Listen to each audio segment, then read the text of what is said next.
This is the last episode of these 2022 adventures. I'm writing this from my room back in Florida, back to reality, back to relentlessly working to afford future adventures, and back to dreaming. Vandolph is now completely empty of supplies, but what remains is 4 months of incredible memories, 4 months of experiencing my childhood history books and living the pages of National Geographic. I have no idea what to expect from next year's adventures.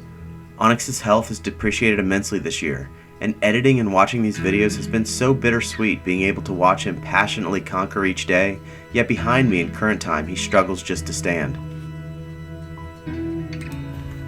So with that being said, I just want to say thank you for watching along with me and Onyx and all these adventures this year. They've been special and epic and eye-opening, and I learned a lot about myself, about history, about a lot.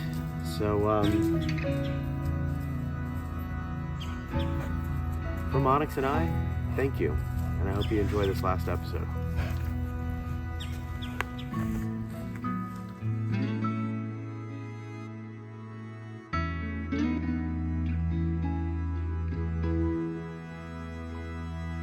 Well, I am excited. I'm excited to be leaving Yellowstone because I'm going to one of my favorite places on earth, Grand Tetons. Man, I love the Grand Tetons. I love the Tetons so much. I love the Tetons, love the Tetons, love the Tetons. So, not too far from Yellowstone. I think it's only 40 miles. Got a few campsites that I'm going to go check out, and hopefully one will have a spot for me. Probably stay for the rest of the week. Looks like we're gonna have some pretty bad weather. Tomorrow's supposed to be pretty. So I'm gonna try to do like a marathon day tomorrow. Oh, but I can't wait. There's like as you're driving, like there's a corner that you turn and all of a sudden they're just there. There's the Tetons. I just can't wait to see them. I can't wait to see them. They're the prettiest mountain range I've ever seen.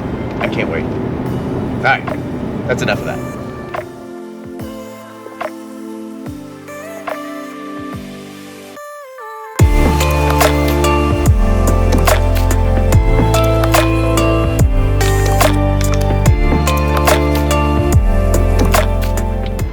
This is your annual reminder that when you drive from Yellowstone to the Tetons, or vice versa, it requires much patience. Much patience.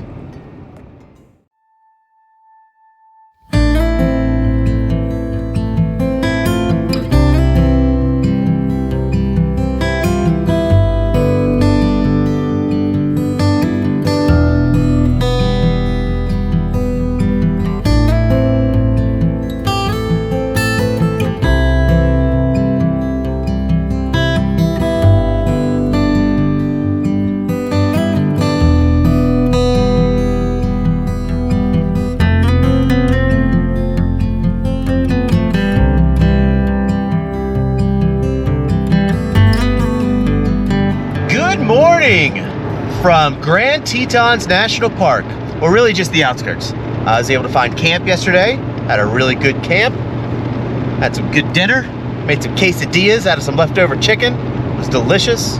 And I'm kind of on the outskirts, I'm maybe 9 miles away. So as I'm driving in, this is what I get.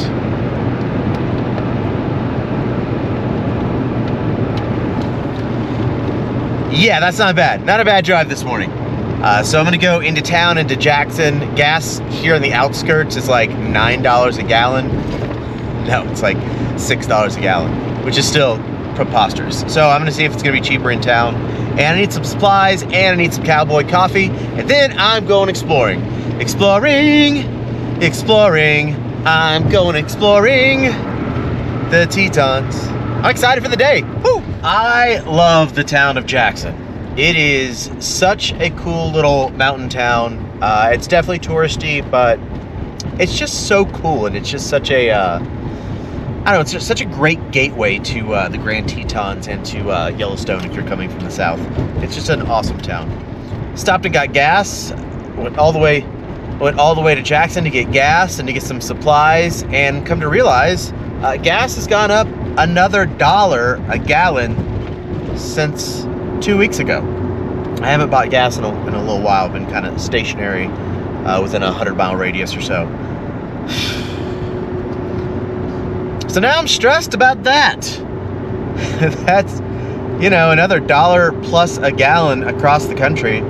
I still have 2,500 miles to go to get back home. So that is kind of running on fumes on the bank account. I'm already over budget something fierce. So it's going to be a lot of ramen, a lot less going out to eat, that's for sure. I don't know, I'm just going to cook. I got stuff to cook. I'll be fine. Right? I'll be fine, right? Yeah, just keep telling myself I'll be fine. Anyway, on to the Tetons. Let's go. So, first hike at the park is Taggart Lake, which I haven't done this one yet. I think it's 3-ish, maybe a little over 3 miles. But it's a popular one, so I'm gonna do this one with 300 of my closest friends. But it's supposed to be really pretty. This is the view walking towards it.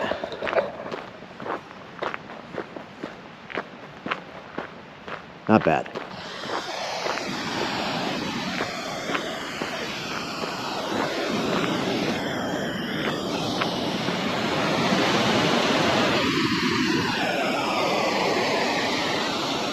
Look, I don't want to brag, but I've passed up 2 giant groups just because they had to stop for water. Suckers in their hydration. Let's do this.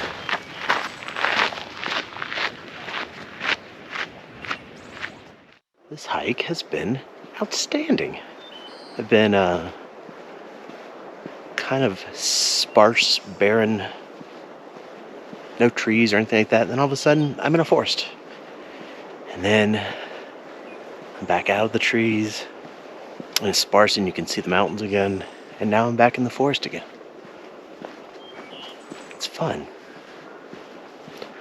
Have I said this before, that this might be my favorite hike? Taggart Lake. And yes, it's a sea of people.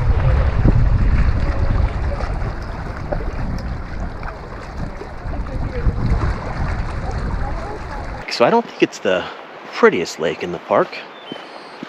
I'm going to show you that next. But it was pretty. The hike here was awesome. I think this is the only lake that I've done where I've actually had to put in work. The other 2 lakes are pretty accessible from parking lots. And my campground from last year too. That was definitely worth it. And just like anything else in a national park, it's crowded. It's hard to get a good spot. And I was a little bummed because it's overcast. So I wanted to take a little bit better pictures, but giant storm clouds covering the sun right now. I'm hoping they'll be gone by the time I get to this next lake. And can we just talk about this accidental 50 Shades of Grey ensemble? What is this?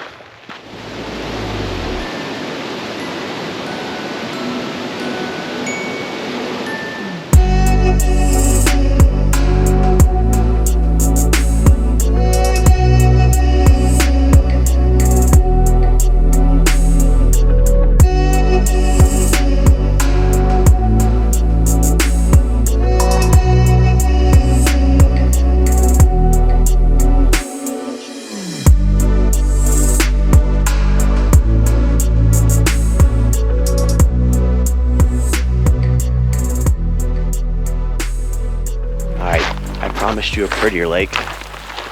This is Jackson Lake, and this is my second favorite lake here at the Tetons, and for good reason.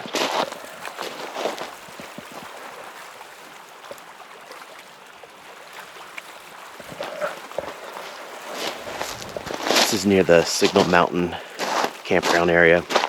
That's where I camped here for like 10 days last year. Great camping, but expensive. $40 a night for tent camp. But you could walk to this, which is really cool. Alright, moving on to the prettiest lake. So I keep getting distracted with these different hikes. This is String Lake, which I've never seen.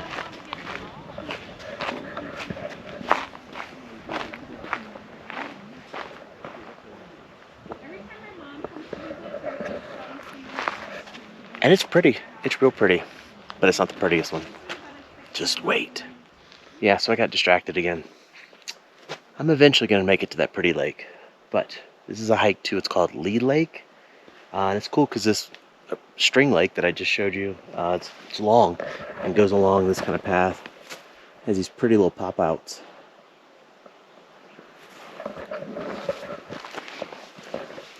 Makes for a really pretty hike. So, I think this is only a couple mile trail. It's gonna be one of those typical days where I'm like, I didn't really plan on doing much hiking, but I'll probably end up 10 miles and not be able to walk at the end of the day. I don't know. It's my happy place though. Check out this clearing at String Lake. Wow.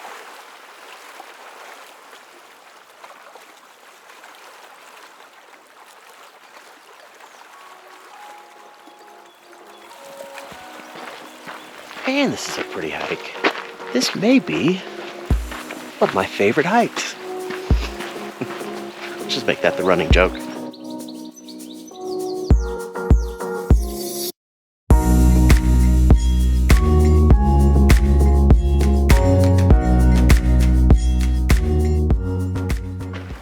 Ooh, they may have a contender for prettiest lake. It's at least number 3, maybe number 2. This is Leigh Lake. A little over a mile.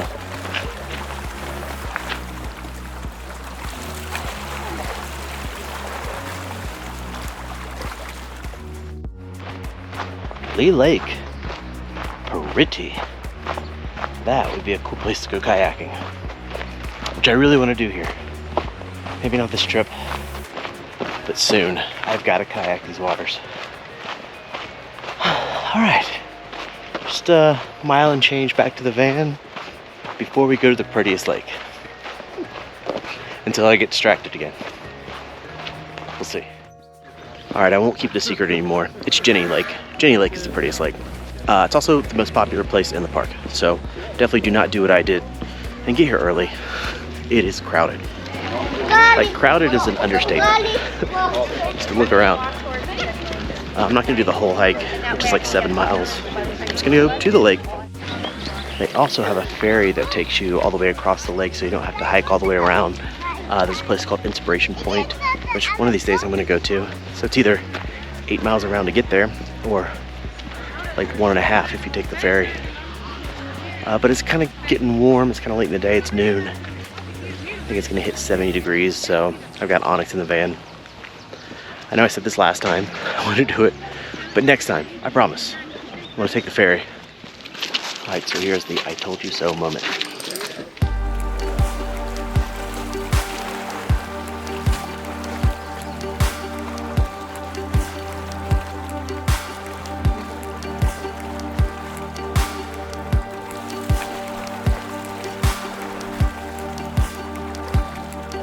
Alright, I found a place a little bit off the beaten path down here.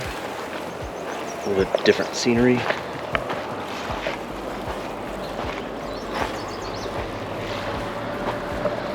A little overcast. I think it was prettier last time that I was here because the water was so green. It's still amazing. And there's that ferry I was talking about. It's like $20. It takes you to the other side.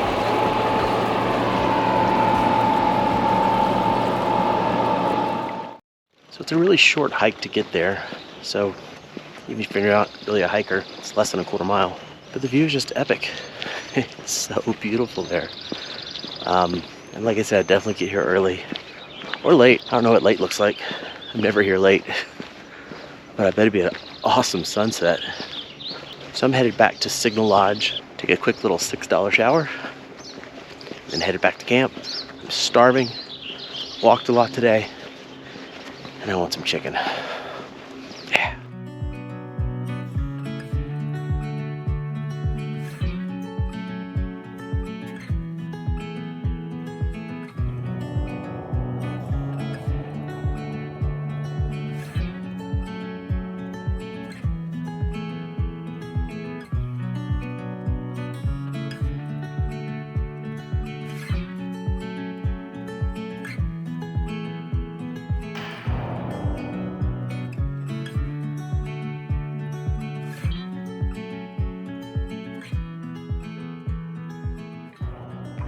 Hopefully you watch these videos and imagine what it's like for long-term travel, because it is amazing, the sights incredible, the experiences unforgettable.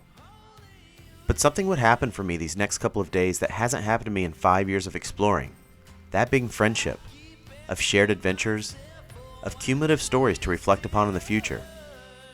Truthfully, life on the road can be lonely, it can be depressing, and it wasn't until this absolutely epic couple of days at the end of this year's adventures that made me realize the value of shared experiences, of epic hikes and epic places with wildlife all around us, even stopping us in the middle of a trail with adventurers from multiple countries all hiding behind trees as a moose decided to explore the human footpath in front of us. I'll be forever thankful for Anna wandering into my campground, and for Alexis joining us on our adventures with her classic rock playlist. I've put so much effort into exploring this country, this wilderness, this diverse population, looking for something, wanting to experience everything. And it just so happened by random chance that my final adventures this year were experienced not solo, but with newfound friends for life. Until next year, be open to new experiences, new friends, new people, new adventures. Appreciate that which is in front of you, and keep exploring life with an open mind.